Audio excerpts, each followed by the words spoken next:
ওম শান্তি। 7ই জানুয়ারি 2025 প্রাত মুরলি বাপদাদা মধুবন। মিষ্টি বাচ্চারা, তোমরা নিজেদের সঙ্গমযুগী ব্রাহ্মণ মনে করলে সঙ্গমযুগী বৃক্ষ দেখতে পাওয়া যাবে আর অপার খুশিতে থাকবে। প্রশ্ন: যে বাচ্চাদের জ্ঞানের জন্য উৎসাহ থাকবে তাদের লক্ষণ কেমন হবে? উত্তর: তারা নিজেদের মধ্যে জ্ঞানের কথাই বলবে, কখনোই পরচিন্তন করবে না, একান্তে বসে বিচার সাগর মন্থন করবে। প্রশ্ন: এই সৃষ্টির ড্রামার কোন রহস্য শুধু তোমরা বাচ্চারাই বুঝতে পারো? উত্তর: এক শিব বাবা ব্যতীত এই সৃষ্টিতে কোনো বস্তুই সর্বদা স্থিতিশীল নয়। পুরনো দুনিয়ার আত্মাদের নতুন দুনিয়াতে নিয়ে যেতে গেলে তো কাউকে প্রয়োজন। ড্রামার এই রহস্যটাও তোমরা অর্থাৎ বাচ্চারাই বুঝতে পারো। ওম শান্তি। আত্মারূপী বাচ্চাদের প্রতি পুরুষোত্তম সঙ্গম যুগে যে বাবা এসেছেন তিনি বোঝাচ্ছেন, এটা তো বাচ্চারা বোঝে যে আমরা হলাম ব্রাহ্মণ। নিজেকে ব্রাহ্মণ মনে করো, নাকি এটাও ভুলে যাও? ব্রাহ্মণদের নিজেদের কুল ভুলতে নেই, তোমাদেরও অবশ্যই এটা স্মরণে থাকা উচিত যে আমরা হলাম ব্রাহ্মণ।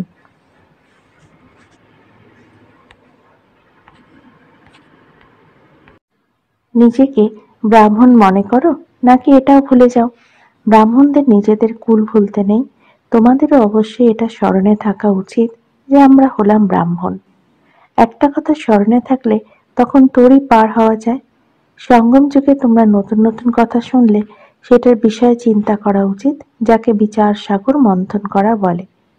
তোমরা হলে রূপ বসন্ত, তোমাদের আত্মাতে সমগ্র জ্ঞান পরিপূর্ণ হলে তো রত্ন নির্গত হওয়া উচিত। নিজেকে বোঝাতে হবে আমরা হলাম সঙ্গম যুগী ব্রাহ্মণ।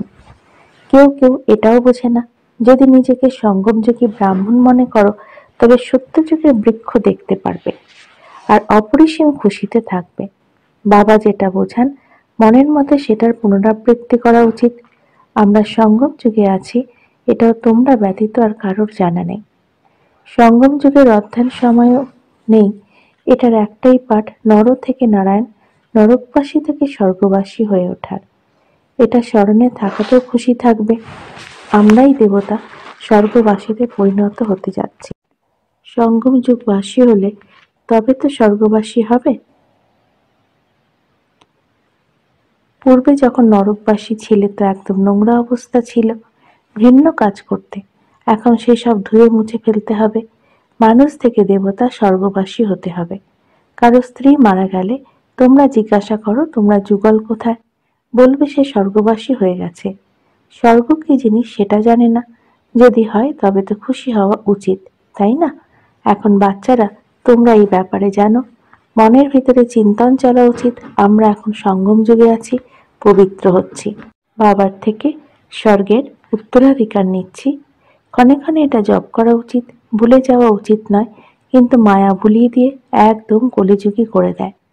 অ্যাক্টিভিটি সেই রকম চলে যেন একদম কলিযুগে, সেই খুশির পারদ থাকে না, চেহারা যেন মৃতবৎ। বাবাও বলেন সবাই কামচিতার উপরে বসে জ্বলে মরে পড়ে আছে। তোমরা জানো যে আমরা মানুষ থেকে দেবতা হচ্ছি, তাই যে অপার খুশিতে থাকা উচিত। সেজন্য গায়ন আছে অতীন্দ্রিয় সুখ কি, তার আভাস পেতে হলে গোপ গোপীদেরকে জিজ্ঞাসা করো। তোমরা নিজেদের মনকে প্রশ্ন করো, আমরা কি সেই ভাব নিয়ে থাকি? তোমরা হলে ঈশ্বরীয় মিশন। ঈশ্বরীয় মিশন কি কাজ করে? প্রথমে শূদ্র থেকে ব্রাহ্মণ, ব্রাহ্মণ থেকে দেবতা তৈরি করে। আমরা হলাম ব্রাহ্মণ, তারা তো হলো কুক্ষ বংশাবলী অর্থাৎ গর্ভজাত সন্তান। তোমরা হলে মুখ্য বংশাবলী। তোমাদের অর্থাৎ ব্রাহ্মণের অনেক নেশা থাকা উচিত। ব্রহ্মা ভোজনের বিশেষ খ্যাতি রয়েছে। তোমরা কাউকে ব্রহ্মা ভোজন করালে কত খুশি হয়। আমরা পবিত্র ব্রাহ্মণদের হাতে খাই। মন বচন কর্মে পবিত্র হওয়া চাই, কোনো অপবিত্র কর্তব্য করা উচিত নয়। টাইম তো লাগে, জন্মেই তো কেউ হয় না। যদিও কথিত আছে সেকেন্ডে জীবন মুক্তি। বাবার বাচ্চা হলে আর উত্তরাধিকার প্রাপ্ত করলে একবার পরিচয় হয়ে গেল ইনি হলেন প্রজাপিতা ব্রহ্মা। ব্রহ্মা থেকে যাবে শিবে, এরপর বিশ্বাস দৃঢ় হয়ে গেলে উত্তরাধিকার। আবার যদি কেউ অকর্তব্য করে তবে প্রচণ্ড শাস্তি পেতে হয়। যেমন কাশি কলবটের ক্ষেত্রে বোঝানো হয়েছে। শাস্ত্রী প্রাপ্ত হলে হিসেবপত্র মেটে যায়। মুক্তির জন্য কুয়োতে ঝাঁপিয়ে পড়ত, এখানে সেই ব্যাপার নেই। শিব বাবা বাচ্চাদের বলেন, মামেকম স্মরণ করো, কত সহজ। তবুও মায়ার ভোগান্তি এসে যায়। তোমাদের এই যুদ্ধে সবচেয়ে বেশি সময় চলে, বাহুবলের যুদ্ধে এত সময় চলে না। তোমরা যেদিন থেকে এসেছো যুদ্ধ শুরু হয়েছে। পুরনোদের কত যুদ্ধ চলে, নতুন যারা আসবে তাদেরও চলবে। সেই লড়াইতেও মরতে থাকে, অন্যান্যরাও সামিল হতে থাকে। এখানেও মরে, বৃদ্ধিও ঘটে, বৃক্ষ তো বড় হবে। বাবা মিষ্টি মিষ্টি বাচ্চাদের বোঝাতে থাকেন, এটা স্মরণে থাকা উচিত, তিনি বাবাও হন, সুপ্রিম টিচারও হন, সদ্গুরুও হন। কৃষ্ণকে তো সদ্গুরু, বাবা, টিচার বলা হবে না। তোমাদের সকলের কল্যাণ করার ইচ্ছা থাকা উচিত। মহারথী বাচ্চারা সার্ভিসে থাকে, তাদের অনেক খুশি থাকে। যেখান থেকে নিমন্ত্রণ আসে দৌড়ে যায়। প্রদর্শনী, সার্ভিস কমিটিতেও ভালো ভালো বাচ্চারা নির্বাচিত হয়, তাদের ডাইরেকশন প্রাপ্ত হয়। সার্ভিস করতে থাকলে বলবে, এরা ঈশ্বরীয় মিশনের ভালো বাচ্চা। বাবাও খুশি হবেন, এরা তো খুবই ভালো সার্ভিস করে। নিজের মনকে প্রশ্ন করা উচিত, আমরা সার্ভিস করি কি? বলে অন গডফাদারের সার্ভিস। গডফাদারের সার্ভিস কিরকম? ব্যাস সবাইকে ঈশ্বরীয় সংবাদ দাও, মনমনা ভব। আদি মধ্য অন্তের নলেজ তো বুদ্ধিতে আছে। তোমাদের নাম হলো সদর্শন চক্রধারী।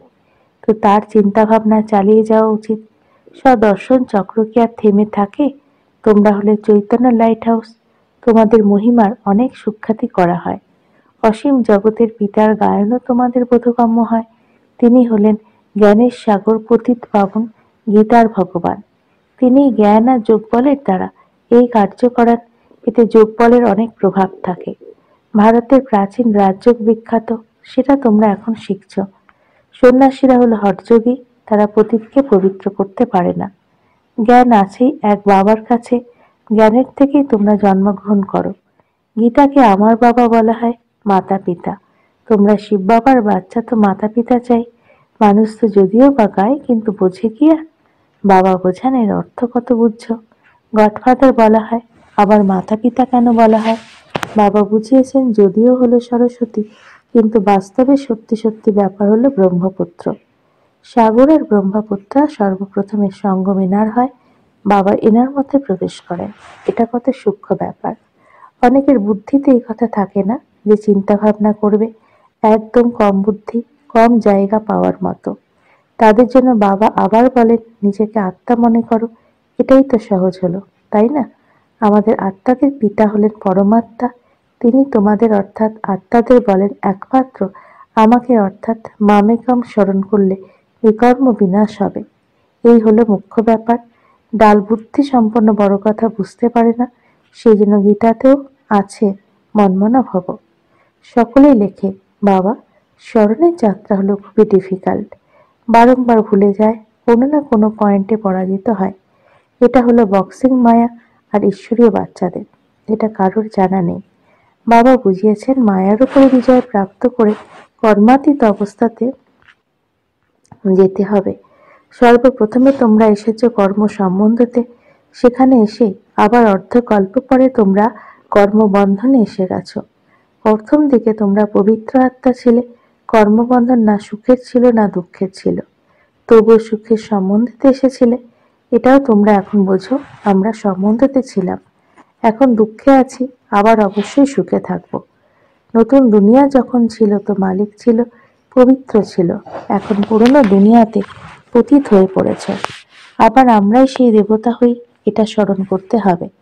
বাবা বলেন, আমাকে স্মরণ করলে তোমাদের পাপ মিটে যাবে, তোমরা আমার গৃহে এসে যাবে, ভায়া শান্তিধাম সুখধামে এসে যাবে। সর্বপ্রথমে গৃহে যেতে হবে। বাবা বলেন, আমাকে স্মরণ করলে তোমরা পবিত্র হবে। আমি পতিত পাবন তোমাদের পবিত্র করে তুলছি পরমধাম গৃহে ফিরে আসার জন্য। এরকম ভাবে নিজের সাথে কথা বলা উচিত। প্রতিবারের মতো চক্র এখন সম্পূর্ণ হচ্ছে।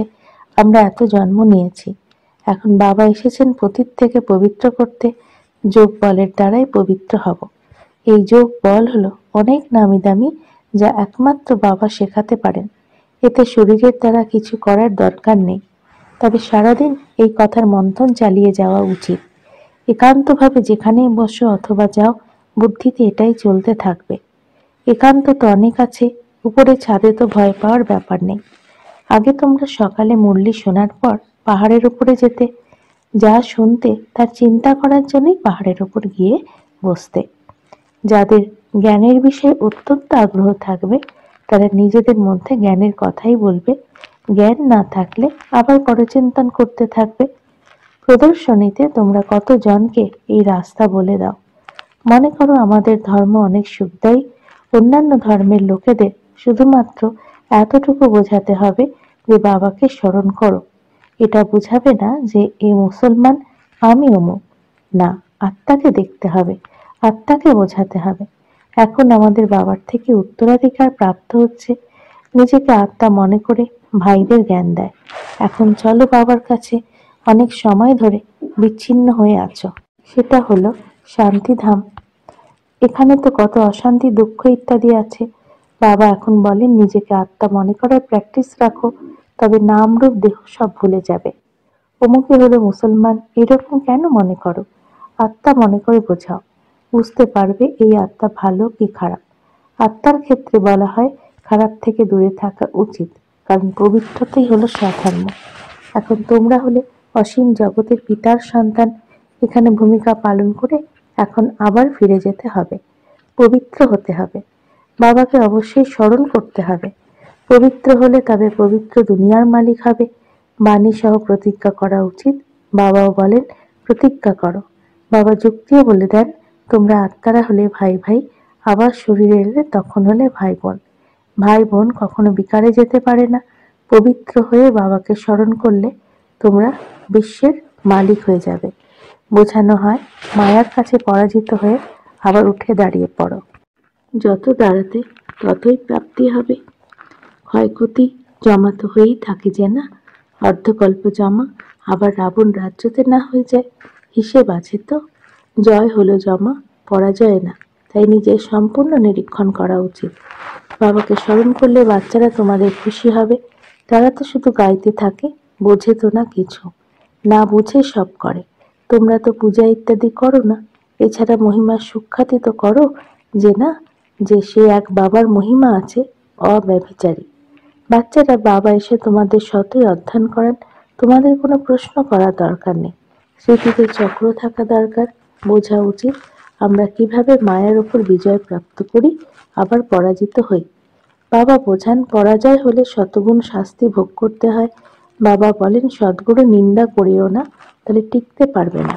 এ হলো সত্য নারায়ণের কথা, এটা কেউ জানে না। গীতা আলাদা আর সত্য নারায়ণের কথা আলাদা করে দিয়েছে। নর থেকে নারায়ণ হওয়ার জন্য এটা হলো গীতা। বাবা বলেন আমি তোমাদের নর থেকে নারায়ণ হওয়ার কথা শোনাচ্ছি। একে গীতাও বলে, অমরনাথের কথাও বলে। তৃতীয় নেত্র একমাত্র বাবা প্রদান করেন। এটাও জানো, আমরা দেবতা হলে অবশ্যই গুণও থাকা চাই। এই সৃষ্টিতে কোনো কিছু সর্বদা স্থায়ী নয়। সর্বদা স্থায়ী একমাত্র শিব বাবা, এছাড়া সকলকেই নিচে আসতেই হবে। কিন্তু তিনিও সঙ্গমেই আসেন, সকলকে ফিরিয়ে নিয়ে যান। পুরনো দুনিয়ার আত্মাদের নতুন দুনিয়াতে নিয়ে যাওয়ার জন্য কাউকে তো দরকার। তো ড্রামার মধ্যে এই সব রহস্যই আছে। বাবা এসে পবিত্র করে তোলেন। কোনো দেহধারীকে ভগবান বলা যেতে পারে না। এই সময় বাবা বোঝান আত্মার ডানা যদি ভগ্ন থাকে তবে সে উঠতে অসমর্থ থাকে। বাবা এসে জ্ঞান আর যোগের ডানা প্রদান করেন। যোগ বলের দ্বারা তোমাদের পাপ ভস্য হয়ে যাবে, পূর্ণ আত্মা হয়ে যাবে। তার জন্য আগে পরিশ্রম করতে হবে। সেই জন্য বাবা বলেন একমাত্র আমাকে স্মরণ করো, চার্ট রাখো। যার চার্ট ভালো হবে সে লিখবে আর খুশি হবে। এখন সকলেই পরিশ্রম করে, চার্ট না লিখলে যোগের তীক্ষ্ণতা সম্পূর্ণভাবে আসে না। চার্ট লেখার অনেক লাভ। চার্টের সাথে পয়েন্টস চাই, চার্টে দুটোই লেখা হবে। সার্ভিস কত করলে, স্মরণ কতটা করলে। পুরুষার্থ এমনই করতে হবে যেন পিছনের কোনো কিছু স্মৃতিতে না আসে। নিজেকে আত্মা মনে করে পূর্ণ আত্মায় পরিণত হবে, এই পরিশ্রম করতে হবে। আচ্ছা, মিষ্টি মিষ্টি হারানিধি বাচ্চাদের প্রতি মাতা পিতা বাপদাদার স্মরণে স্নেহ সুমন আর সুপ্রভাত। আত্মাদের পিতা তার আত্মাদেরকে বাচ্চাদেরকে জানাচ্ছে নমস্কার। আমাদেরও বাপদাদাকে ধন্যবাদ, নমস্কার। ধারণার জন্য মুখ্য সার: একান্তে বসে জ্ঞানের মনন চিন্তন করতে হবে। স্মরণের যাত্রায় থাকো, মায়ার উপর বিজয় প্রাপ্ত করে কর্মাতীত অবস্থা প্রাপ্ত করতে হবে। 2. কাউকে জ্ঞান শোনানোর সময় বুদ্ধিতে থাকবে, আমি আত্মা ভাইকে জ্ঞান দিচ্ছি, নাম রূপ দেহ সব ভুলে যাবে। পবিত্র হওয়ার প্রতিজ্ঞা করে পবিত্র হয়ে পবিত্র দুনিয়ার মালিক হয়ে উঠতে হবে। বরদান: নিজের প্রতি ইচ্ছা মাত্র অবিদ্যা হয়ে বাবার সমান অখণ্ড দানী পরোপকারী ভব। যেরকম ব্রহ্মা বাবা নিজের সময় সেবাতে দিয়েছিলেন, নিজে নির্মাণ থেকে বাচ্চাদেরকে সম্মান দিয়েছেন, সেবা করে সুনাম অর্জনও ত্যাগ করেছেন। নাম মান মর্যাদা সব কিছুতে পরোপকারী ছিলেন। নিজে ত্যাগ করে অন্যদের নাম দিয়েছেন, নিজেকে সর্বদা সেবাধারী রেখেছেন, বাচ্চাদেরকে মালিক বানিয়েছেন, নিজের সুখ বাচ্চাদের সুখের মধ্যে খুঁজে পেতেন। এরকম বাবার সমান ইচ্ছা মাত্র অবিদ্যা অর্থাৎ মস্ত ফকির হয়ে অখণ্ড দানী পরোপকারী হও, তাহলে বিশ্ব কল্যাণের কার্যে তীব্র গতি এসে যাবে। সব রকমের কেস আর পরিস্থিতিগুলিও সমাপ্ত হয়ে যাবে। স্লোগান: জ্ঞান গুণ আর ধারণাতে সিন্ধু হও, স্মৃতিতে বিন্দু হও। নিজের শক্তিশালী মনসার দ্বারা সকাশ দেওয়ার সেবা করো। বাচ্চারা, এখন তোমরা নিজেদের সংকল্প দ্বারাই সকাশ দাও, দুর্বলদের বল প্রদান করো। নিজেদের পুরুষার্থের সময় অন্যদেরকে সহযোগ দিতে থাকো। অন্যদেরকে সহযোগ দেওয়া অর্থাৎ নিজের জমা করা। এখন এমন ঢেউ ছড়িয়ে দাও, স্যালভেশন নেবে না, স্যালভেশন দেবে। দেওয়াতেই নেওয়া সমাহিত হয়ে আছে। ওম শান্তি।